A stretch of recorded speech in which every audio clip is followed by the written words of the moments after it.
ও ফারুক, একটা কল দাও না। ও এই সময় অনলাইন নাকি কয়, এই সময় ওই জায়গায় লাইনে থাকে। দেও। আরে ভাই, আপনার জ্বালায় তো বাসায় থাকতে পারতাছি না। আচ্ছা দাঁড়ান, দেখতেছি।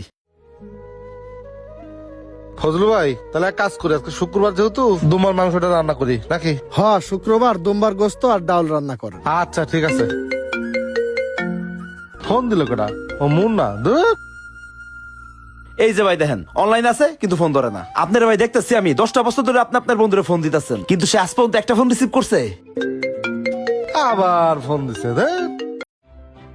কে ভাই এত ফোন দেয় আপনারে? আরে ভাই কই না, ছোটবেলার ওই বন্ধু, জানে বিদেশ আইছি, জানে এখন টাকা পয়সা কামাইতেছি, এই জন্য শুধু বারবার ফোন দিতেছে। বিদেশ আসার সময় 1 লাখ টাকা নিছিলাম, এখন মোবাইল চাইবো, এটা চাইবো, ওটা চাইবো। ও ছোট লোক, গরিব, ওটা তো আমি চিনি, বুঝেন না? তারপরে ওর ফোনটা রিসিভ করে দেখেন, কোন দরকারি কলও তো হইতে পারে। আজকে 10 বছর ধরে দেখতেছে আপনার বন্ধু আপনার ফোন দেয়, একবার আপনি ফোন রিসিভও করেন না। একবার ফোনটা রিসিভ করে দেখেন কি বলে। ভাই, আমার এই ছোটবেলার বন্ধুরে আমার থেকে তার আপনি ভালো চিনেন না, ওরে আমি ভালো করে চিনি, ওর ব্যাপারে আর কোনো কথাবার্তা বলেন না ভাই আপনি। আর কালকে ভাই আমি একটা আননোন নাম্বারতে ফোন দিছি, আর ফোনটা ব্যাক করে সে কি বলছে আপনি শুনবেন? কি কইছে? শুনেন তাইলে। আননোন নাম্বার থেকে ফোন আসছে, দেখি কলটা ব্যাক করে কে ফোন দিছে। হ্যালো, কে বলছিলেন? ভাই ওই যে আপনার পাগলা বন্ধুরা আপনারা ফোন দিছিল। কে ফোন দিছিল? আরে ওই যে মুন্না ভাই, আপনার ছোটবেলার বন্ধু। ও মুন্না। গত 10 বছর ধরে আপনার ফোন দিতেছে, আপনি রিসিভ করেন না। ভাই আমার নতুন নাম্বার। ভাই, ও যদি ফোন টোন দিতে আসে আমার কাছে, আপনি আমার ফোন টোন দিয়েন না, বুঝছেন? সে ছোটবেলা আগে একসাথে খেলাধুলা করছি, বুঝি নাই। হ্যাঁ, এখন আমি বিদেশে আইছি, টাকা পয়সা কামাই, এখন ও কি আমার লেভেলে যায় কন? এখন ওর লোক আমার চলতে হইব, ওর লোক আমার কথা কইতে হইব, কোনো কথা? আর আমার এই নাম্বারে ফোন দিবেন না, আর ওই ছোট লোকের বাচ্চা আমার যেন ফোন টোন না দেয়। আচ্ছা ভাই, ঠিক আছে ভাই। মুন্না ভাই আবার আয়ুক, হ্যাঁ ফোন দেওয়া মানে আমার ফোন দিয়া। হ্যাঁ ভাই, সবই তো শুনলেন। এরপরেও কি আপনি কোন আপনার বন্ধুরা আমি আর ফোন দিতাম? আপনি আর আমার কাছে আইসেন না তো ভাই। ও ফারুক, রাগ করো কে ভাই? তুমি জানো তোমার এই গ্রামের মধ্যে অ্যান্ড্রয়েড ফোন, দামি ফোন, ইমোটিমো আছে, ওইটাতে ফোন দেওয়া যায়। তুমি যদি এরকম করো আমি কই যাবো কও ভাই? হ্যাঁ মুন্না, তুই কি একটা বারের লেগে বুঝছ না? তুই যে বন্ধু বন্ধু করে পাগলামি করতেছ, এদিক দিয়ে শামিম যে তোর এরাই চলতেছে। শোন, মানুষের যখন টাকা পয়সা হয়ে যায় তখন মানুষ পরিবর্তন হয়ে যায়। শামিমের আজকে অনেক টাকা পয়সা হয়েছে, শামিমও পরিবর্তন হয়ে গেছে। এই কথাটা একটু বুঝার চেষ্টা কর। আরে বন্ধু, তুই এমন করে কইস না। ওই আমার ছোটবেলার বন্ধু, হয়তো ব্যস্ত থাকে এলেও ফোন ধরতে পারে না। তোরা যদি এরকম করে কস, আমার মনটা তো ভেঙে যায় বন্ধু। শোন, তোর মতো বন্ধু রে এখন আর ওর দরকার নাই, তোরা এখন ওই ভুলে গেছে। কি কস? ওই আমাকে শৈশবের কথাগুলো এত তাড়াতাড়ি ভুলে গেল? আমি স্কুলে না গেলে ওই স্কুলে যায় না, একটা রুটি খেলে দুজনে ভাগ করে খাইছি। বন্ধু মন্না, আমি আয়া পড়ছি, আমি তোর লগে কাজ করবো। কিরে শামিম, তোর না আজকে পরীক্ষা? পরীক্ষা বাদ দে, তুই এনে কে? যা পরীক্ষা দিতে যা। না বন্ধু, তুই যে জায়গা নাই ওই জায়গা আমিও নাই। দেখ বন্ধু, পাগলামি করিস না, তোর একটা ভবিষ্যৎ আছে। আমার না হয় অভাবের সংসার, আমার বাবা মা আমার পড়ালেখার খরচ চালাইতে পারে না। তুই এরকম পাগলামি করিস না, তো যা পরীক্ষা দিয়ে আয়। দেখ বন্ধু, আমরা ছোটবেলা থেকে এক লগে বড় হইছি। তুই যে জায়গা নাই ওই জায়গা আমিও নাই। আমি পরীক্ষা মরীক্ষা দিতে পারবো না বন্ধু, তুই আমার মাফ করে দিস বন্ধু। বন্ধু, তুই আমার এত ভালোবাসোস।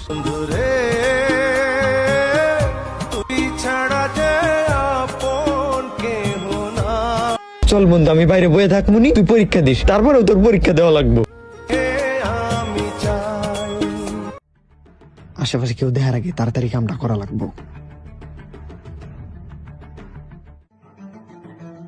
ওই ওই ওই দাঁড়া, লঙ্গির মধ্যে কিনেছো দেই? কিরে তুই লাউ চুরি করছিস কে? আর কোনোদিনও চুরি করবো না। এই বেটা, আমার বন্ধুরে মারেন কে লেগে? আমার বন্ধু কি করছে? তোর বন্ধু লাউ চুরি করছে, হাতে না তো ধরছি বেটা। তাইলে আরে একা মারবেন কে লিগা? আমারে মারেন। জীবনে আমি অনেক বন্ধু দেখছি, কিন্তু তোগো মতন বন্ধু দেখি নাই। দাঁড়া, তোরেও ঘাড়াইতেছি। আরে গাদা, তাড়াতাড়ি দাঁড়া, ওই ওই তোকে জানি আর লাউ খেতে না দেখি। হালা কাজটার ঘরের কাজটা। আর বন্ধু, তুই এটা কি করলি? তুই আর ভিতরে ঢুকতে গেলি কে? আরে আমার সামনে তোরে একজন মারবো আর আমি চাই চাই দেখমু? তোরে মারতে হইলে আগে আমারে মারতে হইব। যাই হোক বন্ধু, লাভ চুরি করছি, এখন এটাতে আমরা চুরি বাতি খাবো, চল।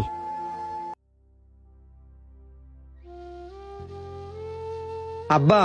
কিরে বাজান, কিছু কবি? আব্বা, তুমি তো জানোই আমার বন্ধু শামিম বিদেশ যাইবো। এখন বিদেশ যাওয়ার লাইগা আমার কাছে 1 লাখ টাকা চাইছে। জীবনে কোনোদিন কোনো কিছু চাই নাই, এখন তুমি যেমনি হোক আমার 1 লাখ টাকার ব্যবস্থা করে দাও। না কইরো না। ওরে বাবা, আমরা হলাম গরিব মানুষ, এত টাকা কই পাবো? আব্বা, ওই যে আমগর যে একমাত্র ধানের জমিটা আছে না, জমিটা বেচা দাও। ও বাবা, ওই জমিটা যে তুই বেচতে কস, ওই জমিতে যা ধান হয় তা তো আমাকে বছরে বাত হয়ে যায়। এখন যদি ওই জমি বেচে টাকা দেয় তাহলে তো আমাকে সংসারই চলবে না। আর আব্বা, তুমি এটা নিয়ে চিন্তা করতেছো কে? ও আগে বিদেশ যাক, ও বিদেশ গেলে আমগো টাকা পয়সা সব পরিশোধ করে দেবো।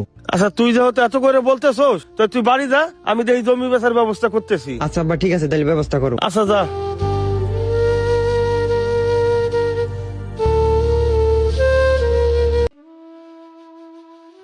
কিরে বন্ধু তুই এনে বই আসোস? আমি তোরে পুরা বাড়ি খুঁজাইলাম, কোনো জায়গায় পাইলাম না। ওইদিক চাপ, শুনলাম সকাল থেকে তুই বলে কিছু খাস নাই। এই নে, আমার কাছে 20 টাকা ছিল, 20 টাকাতে রুটি কিনে নিয়ে এলাম, নে খা। এই নে অর্ধেক নে। আর না শামিম রাখ, তুই খা। আরে বন্ধু আমি জানি তুইও খাস নাই, খা। বন্ধু আমি বুঝছি তোর মন খারাপ কিসের জন্য। আসলে আঙ্কেল যে সিদ্ধান্তটা নিছে তোর ভালোর জন্যই নিছে। তুই বিদেশ যা, সফল হয়ে ফেরত আয়। আর বন্ধু এত মন খারাপ করতেছিস কিসের জন্য? 10 বছর তো হাতে গোনা কয়েকটা দিন, দেখতে দেখতেই যাইবো গা। আর বন্ধু তুই বিদেশ যাওয়ার লাগে 1 লাখ টাকা চাইছিলি না, টাকাটা আমি ম্যানেজ করছি, বিকালে তোরে দিয়ে দে মনে। বন্ধু আমার যদি ক্ষমতা থাকতো রে, তোর লগে প্লেনের পাকনা ধরে চলে যাইতাম, চলে যায় 2 বন্ধু একসাথেই থাকতাম। বন্ধু আমি সবই বুঝলাম, সবই মানলাম, কিন্তু আমি তোরে ছাড়া থাকতে পারবো না। আরে বন্ধু মন খারাপ করলে হইব? তোর না আরো কত কিছু কেনাকাটা করা বাকি।